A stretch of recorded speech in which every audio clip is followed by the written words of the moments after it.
Saibaba many happy returns of the day for you.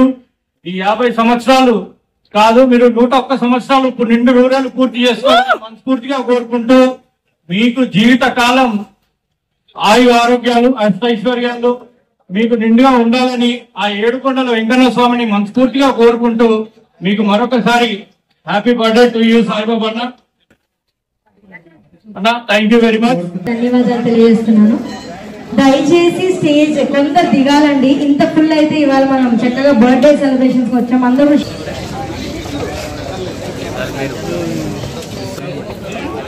So దయచేసి అందరూ ఆగాలండి. అయిపోయిన వాళ్ళు లక్ష్మి గారు మాట్లాడవలసిందిగా కోరుతున్నాను.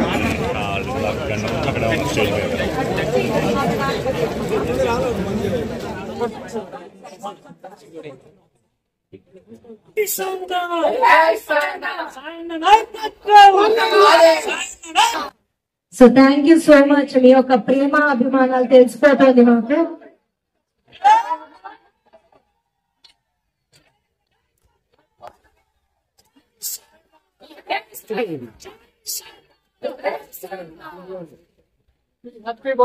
మరొకసారి స్పెషల్ గా శుభాకాంక్షలు అందించిన మీడియా మిత్రులందరికీ కూడా ధన్యవాదాలు తెలియజేస్తున్నాను.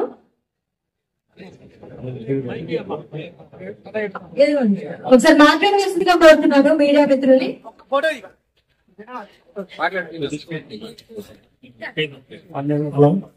మాకు అత్యంత ఆప్తులు, మా సోదర సమానులు సాయిబాబా చౌదరి గారికి 50వ జన్మదిన శుభాకాంక్షలు మా ప్రెస్ క్లబ్ తరఫు నుంచి చెప్తున్నాం. Happy birthday Saibaba. సాయిబాబా ఎన్టీఆర్ గారి వీణాభిమాని.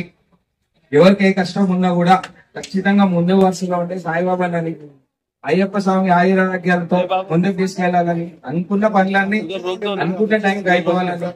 రాజకీయాలలో మంచితనం ఉండాలి కానీ ఇంత మంచితనం ఉండదు సాయిబాబా. కొంచెం గట్టిగా ఉండాలి. సరే అదే మనస్ఫూర్తి కోరుకుంటున్నాము. Saibaba happy birthday. సాయిబాబా అందరూ ఒకటే మాట అంటారు, ఏంటి అన్న అంటే మంచి. కానీ చిన్నవాడి నుంచి పెద్దవాడి వరకు ఎక్కడ ఉన్నా ప్రతి ఒక్కరిని ఆప్యాయతగా పిలిచే ఒక వర్డ్ అన్న.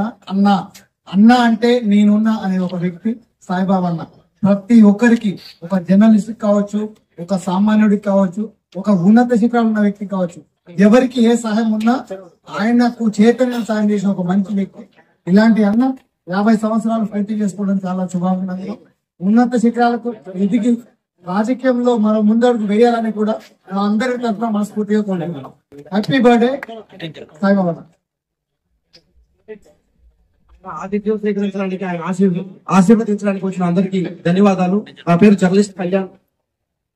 అన్న ప్రేమ ఎలా ఉంటుందంటే తామరాకు మీద నీటి బొట్టులా కాకుండా మేలు మీద ఉన్న పుట్టి మొత్తంలో ఉంటుంది. ఒక్కసారి ఆయన కనుక ప్రేమాభిమానాలు చూపించడం మొదలు పెట్టాడంటే అదే విధంగా ఉంటుంది.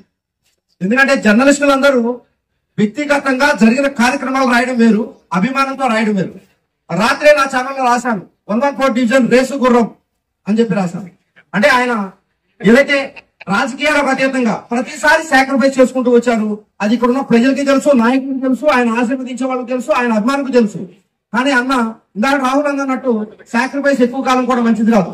మీలాంటి నాయకులు ప్రజాక్షేత్రంలో ఉన్నప్పుడు మంచి పదవులు ఉంటే మరింత ముందుకు వెళ్తారు. కరోనా సమయంలో కూడా ప్రాణాలు ఒట్టి ఎంతో మందికి సహాయ సహకారాలు అందించినటువంటి మొట్టమొదటి వ్యక్తి. ఎందుకంటే మీడియా వాళ్ళ తర్వాత ఎప్పుడైనా ఎక్కడైనా కనపడ్డారో అంటే ఆయన ముందుకెళ్ళి ఒక మాస్క్ కూడా లేకుండా సేవ చేసినటువంటి వ్యక్తి సాయిబాబా. తప్పకుండా అన్న మీరు ఇక్కడ 50వ జన్మదినం పెట్టారు. అసలు ఆ ఫిగర్ పెట్టుకొని ఉండాల్సింది, ఎందుకంటే మీకు అంత వయసు మాకు కనపడలేదు. అది 50 అనేది అనుభవంగా తీసుకోండి, ఆయన వయసు కాదు.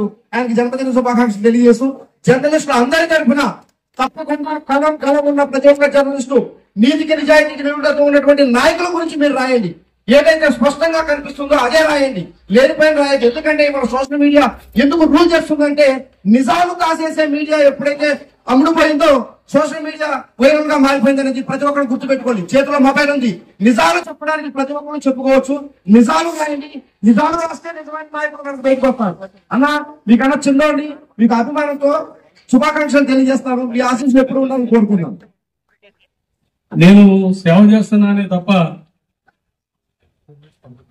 రాజకీయం ఎప్పుడు చేయలేదు.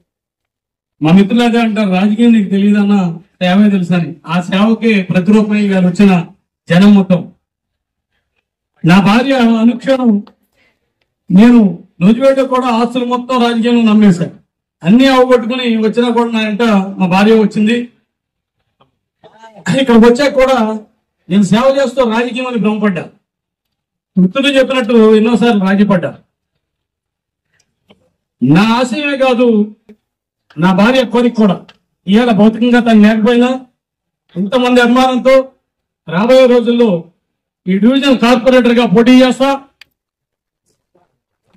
నిజమైన నిస్వార్థం లేని,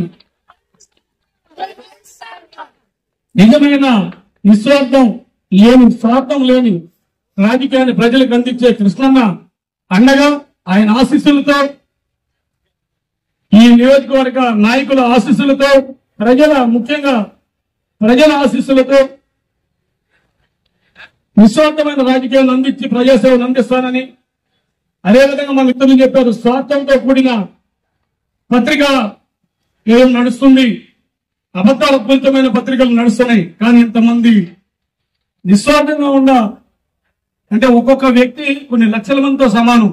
ఇంతమంది పాత్రికేయులు ఎప్పుడు ఎదరక రారసులు. ప్రజావేదికలో నిలబడి నిర్భయంగా ఇంతమంది పాత్రికేయులు ఒక వ్యక్తి అనుమానం ఉంచడం అంటే అది మీరే ఆలోచించాలి. మీ ఆశలకి, నా ఆశయానికి మీ ఆశీస్సులు ఎప్పుడు ఉండాలని మనస్ఫూర్తిగా కోరుకుంటూ సెలవు తీసుకుంటున్నాను.